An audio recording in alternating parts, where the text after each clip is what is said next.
Οι συναρτήσεις είναι ένα ενσωματωμένο βοήθημα του προγράμματος, το οποίο απλοποιεί τη δημιουργία των αριθμητικών πράξεων. Για παράδειγμα, αν θέλαμε στο κελί Β12 να υπολογίσουμε το σύνολο των ωρών της εβδομάδας που έχει δουλέψει,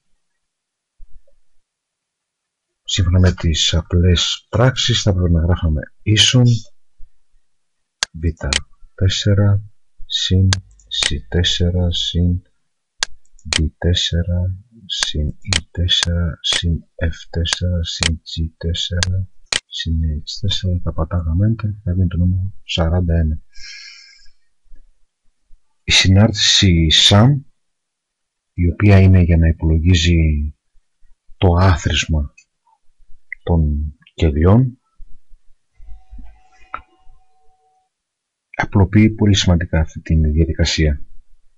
Πώς είναι εδώ η σύνταξή της? Ίσον sum, ανοίγουμε παρένθεση και γράφουμε την περιοχή κελιών στην οποία θέλω να κάνει την πρόσθεση. Δηλαδή B5 άνω κάτω τελεία, που είναι το έως, H5. H5 δεν έχει σημασία, θα γράψουμε μικρά ή μεγάλα. Κλείνω την παρένθεση, πατάω enter και βγαίνει το αποτέλεσμα. Ένας πιο σύντομος τρόπος, ας κάνουμε τον υπολογισμό για το Γεωργείο, δηλαδή να υπολογίσουμε το Γεωργείο. Ίσον sum, ανοίγω παρένθεση, δεν χρειάζεται να γράψω την περιοχή κελιών, πολύ απλά με το ποντίκι μου επιλέγω την περιοχή, κλείνω την παρένθεση και πατάω enter και μας υπολογίζει. Φαίνεται και εδώ, αν κάνω κλικ εδώ πάνω στη γραμμή εργασίας, είναι γραμμένο με μπλε γράμματα, μπλε το πλαίσιο που περιοχή που έχουμε επιλέξει εμείς. Η συνάρτηση average λειτουργεί με τον ίδιο ακριβώς τρόπο όπως η συνάρτηση sum που υπολογίζει το άθροισμα, με τη μόνη διαφορά ότι η συνάρτηση average υπολογίζει τη μέση τιμή των κελιών σε μία περιοχή.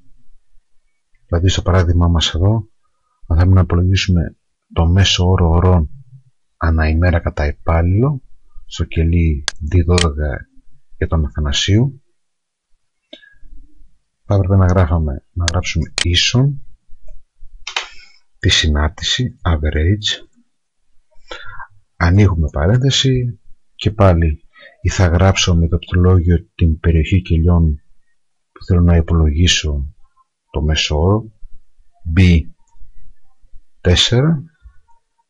έως H4, κλείνω παρένθεση, enter και εμφανίστηκε η μέση τιμή. Ο άλλος τρόπος που δείξαμε και με τη sum, ίσον average, ανοίγω παρένθεση για τον Βασιλείο τώρα, επιλέγω την περιοχή, κλείνω παρένθεση και πατάω enter. Είναι ακριβώς το ίδιο πράγμα, είτε γράψουμε την περιοχή κελιών εμείς, είτε την επιλέξουμε με το ποντίκι. Άλλη σημαντική συνάρτηση είναι η συνάρτηση max,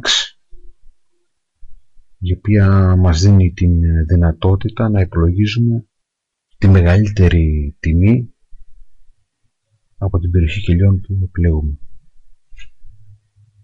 Στο παράδειγμα μας εδώ, αν θέλουμε να βρούμε τον μεγαλύτερο μισθό στο κελί E19, θα γράψουμε συνάρτηση ίσον max, ανοίγουμε παρένθεση, επιλέγουμε την περιοχή των κελιών, κλείνω παρένθεση, enter.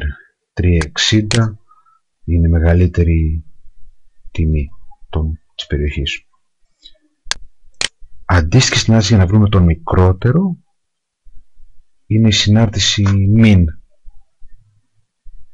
ίσον μην, ανοίγω παρένθεση, επιλέγω πάλι την περιοχή, κλείνω Enter. Τώρα, σε περίπτωση που η περιοχή κελιών δεν είναι συνεχόμενη, όπως στις περισσότερες περιπτώσεις όπως έχουμε εδώ, και είναι μη συνεχόμενα κελιά, όπως βλέπουμε εδώ, που έχουν κόκκινο γέμισμα, αυτό ισχύει για όλες τις συναρτήσεις, είτε αυτή είναι η sum, average, για όλες όσες υπάρχουν. Θα πρέπει να γράφουμε ίσον, που είναι για το μικρότερο, άρα γράφουμε τώρα μην, ανοίγω παρένθεση, χτυπάω το ένα μου κελί, ελληνικό ερωτηματικό, χτυπάω το επόμενο κελί, ελληνικό ερωτηματικό, χτυπάω το επόμενο ελληνικό ερωτηματικό και τελειώνω και κλείνω παρένθεση και έχω έτοιμο το αποτέλεσμα. Αν τα βλέπαμε εδώ στη γραμμή εισαγωγής, ουσιαστικά τα κάνω ομάδα. Είναι μη συνεχόμενα κελιά αυτά, έτσι, αν βάλετε μη συνεχόμενα κελιά, τα κάνω ομάδα βάζοντας, τα ενώνω ουσιαστικά βάζοντας το ελληνικό το ερωτηματικό.